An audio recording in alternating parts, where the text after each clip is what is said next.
안녕하세요. 매일 아침 말씀 묵상에 오신 여러분을 진심으로 환영합니다. 5월 26일 일요일 성소와 율법 기억절 영이 여자에게 분노하여 돌아가서 그 여자의 남은 자손 곧 하나님의 계명을 지키며 예수의 증거를 가진 자들과 더불어 싸우려고 바다 모래 위에 서 있더라. 계시록 12장 17절 말씀. 생각할 문제, 시성소의 언약궤 안에는 무엇이 있는가? 십계명이 변경될 수 있는가? 오늘 우리에게 주는 교훈은 무엇인가? 하나님의 성소는 뜰과 성소와 지성소로 구분되어져 있고 그 지성소 안에는 무엇이 있었을까요? 이 하나님이 하늘에 있는 하나님의 성전이 열리니 성전 안에 하나님의 언약궤가 보이며 또 번개와 음성들과 우레와 지진과 큰 우박이 있더라. 내가 내게 줄 증거판을 궤 속에 둘지며 여호와께서 시내산 위에서 모세에게 이르시기를 마치신 때에 증거판 둘을 모세에게 주시니 이는 돌판이요 하나님이 친히 쓰신 것이더라. 하나님의 지성소 안에는 언약궤가 있었고 그 언약궤 안에는 정급한 하나님의 십계명이 있었습니다. 그 십계명은 하나님의 정부의 기초요 하나님의 통치 원리입니다. 십계명의 본질은 하나님의 품성과 같이 사랑입니다. 그 십계명의 사랑을 둘로 나누면 하나님 사랑과 이웃 사랑으로 나누어질 수 있습니다. 계시록 12장 17절 용이 여자에게 분노하여 돌아가서 그 여자의 남은 자손 곧 하나님의 계명을 지키며 예수의 증거를 가진 자들과 더불어 싸우려고 바다 모래 위에 서 있더라. 용은 사탄은 분노하는 것입니다. 하나님의 계명을 바르게 지키며 예수의 증거를 가진 자들을 멸망시키려고 그는 애를 쓰고 있는 것입니다. 사탄은 하나님의 정부를 대항하여 싸우고 있는 존재입니다. 대속죄일은 심판의 날이었다. 모든 이스라엘은 회개하고 마음을 살피고 모든 일을 금하면서 이 날을 지키라는 명령을 받았다. 1년 중 이날만은 대제사장은 죄를 속하기 위해 지성소에 들어갈 것이었다. 성소의 가장 안쪽 지성소에는 언약궤가 있다. 언약궤 안에는 돌판에 기록된 하나님의 십계명이 있다. 언약궤의 황금 덮개는 속죄소라고 부르는데 이곳에 피를 뿌려 성소를 죄로부터 정결하게 했다. 하나님의 임재는 속죄소 위에 쉐키나의 영광으로 나타났다. 드려진 모든 제사는 죄 많은 인간을 향한 하나님의 자비를 나타냈지만 대속죄일은 죄가 심판의 날까지 기억되는 것을 보여준다. 사실 죄는 수세기가 지난 후 십자가에서 돌아가신 그리스도의 피를 통해서만 완전히 제거될 수 있었다. 우리가 죄에서 정결함을 얻을 수 있는 것은 그분의 보혈을 믿는 믿음 때문이다. 하나님의 임재 앞에서 자비와 공의가 아름답게 만난다. 하나님의 언약궤 안에 공의와 자비가 아름답게 만나는 것입니다. 하나님의 공의는 십계명으로 나타나 있고 자비는 속죄소로 나타내는 것입니다. 속죄소에 우리의 죄를 대속하기 위한 그리스도의 보혈이 뿌려지면서 죄의 값이 지불되어지고 그곳에서 죄 많은 우리가 하나님의 예수 그리스도의 얼을 덧입고 하나님을 만날 수 있는 휘장으로 난 새로운 길이 열리게 된 것입니다. 십계명이 변경될 수 있을까요? 십계명을 우리에게 주시고 선포하셨던 하나님께서 사람이 되어 이 땅에 오셔서 말씀하셨습니다. 내가 율법에나 선지자를 폐하러 온 줄로 생각하지 말라. 폐하러 온 것이 아니요 완전하게 하려 함이라. 진실로 너에게 이르노니 천지가 없어지기 전에는 율법의 1.1획도 결코 없어지지 아니하고 다 이루리라. 우리 주님께서 분명히 선포하셨습니다. 하나님의 율법의 1.1획도 결코 없어지지 아니하고 다 이루어질 것입니다.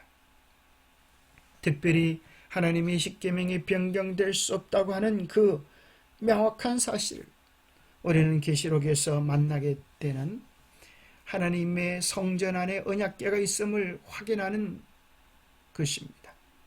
인간이 아무리 땅에서 하나님의 계명을 자기들의 편리한 대로 바꿨다 할지라도 하나님의 언약궤 안에 있는 원래적 십계명이 변함없이 존재하는 것입니다. 하늘에 있는 성전의 지성소에는 하나님의 율법, 곧 하나님께서 친히 신의 산에 우리 가운데서 말씀하시고 당신의 손으로 친히 돌판 위에 기록하신 그 십계명이 거룩하게 보관되어 있다.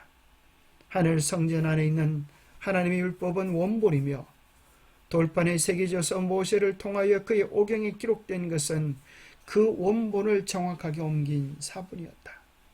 이 중대한 점을 이해하게 된 사람들은 하나님의 율법의 신성하고 변함없는 본질을 알게 되었다. 하나님의 품성의 사본이 바로 십계명인 것입니다. 하나님이 선하신 것처럼 하나님의 계명도 그러하고 하나님이 거룩하신 것처럼 하나님의 계명도 거룩하고 하나님이 공평하시고 완전하시고 사랑이심처럼 하나님의 계명도 사랑인 것입니다.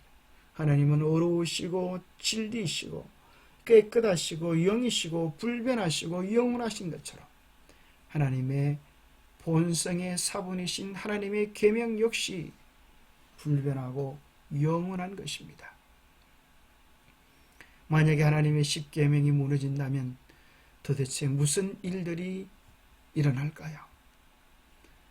하나님의 십계명이 파괴되어진다면 나 외에 다른 신들을 하나님 앞에 두어도 된다고 하면 예배의 참대상 하나님 존재를 파괴하는 것과 같습니다.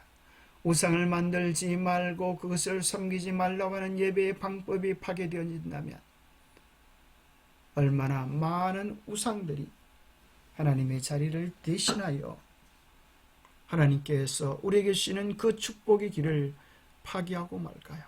하나님의 이름을 망령되이 부른다고 하면 하나님께 대한 예배 정신, 존중심, 바른 신앙 정신들이 파괴되고 말 것입니다.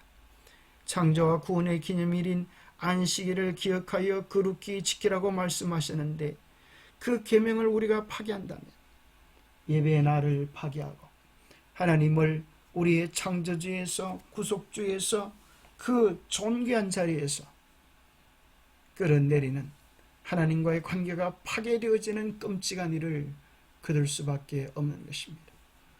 부모를 공경하지 않는다면, 살인을 일삼는다면, 간음을 일삼는다면, 도둑질을 해도 된다면, 거짓말로 살아도 된다면, 내 이웃이 아내나 소유를 탐한다면 무슨 일들이 도대체 벌어지겠습니까?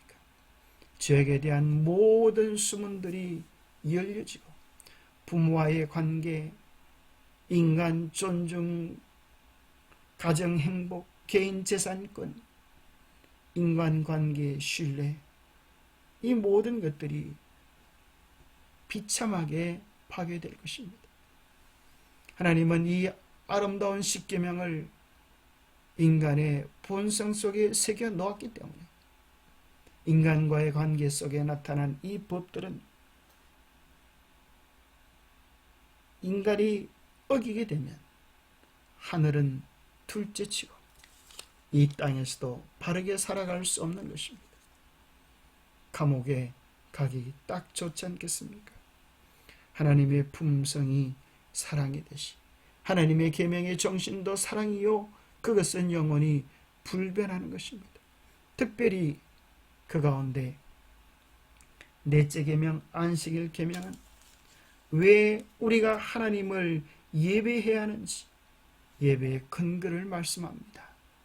내가 너희를 창조하고 구속하였나니 그러므로 안식일을 기억하여 거룩히 지키라고 십계명의 중심 심장에 하나님과 우리의 관계의 표인 안식일이 아로새겨져 있는 것입니다.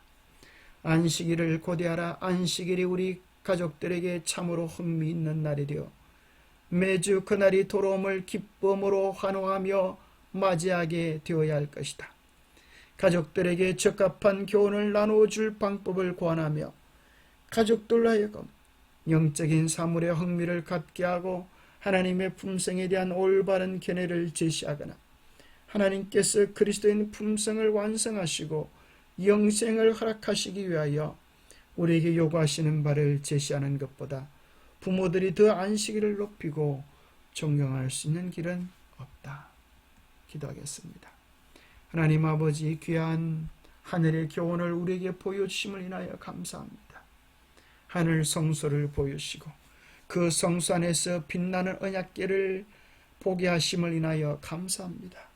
우리의 마음에도 하나님의 언약궤를 두시고 그것이 빛나게 하시기를 원합니다. 우리의 삶 속에 주님의 말씀을 깊이 새기며 주님을 따르며 사랑하며 존중하게 도와주옵소서. 하나님의 품성을 바라고 닮아가기를 소원합니다. 우리가 하나님의 계명에 충실할 수 있도록 우리를 도와주시옵기를 우리 주 예수 그리스도 이름 머지하여 간절히 간구하옵나이다.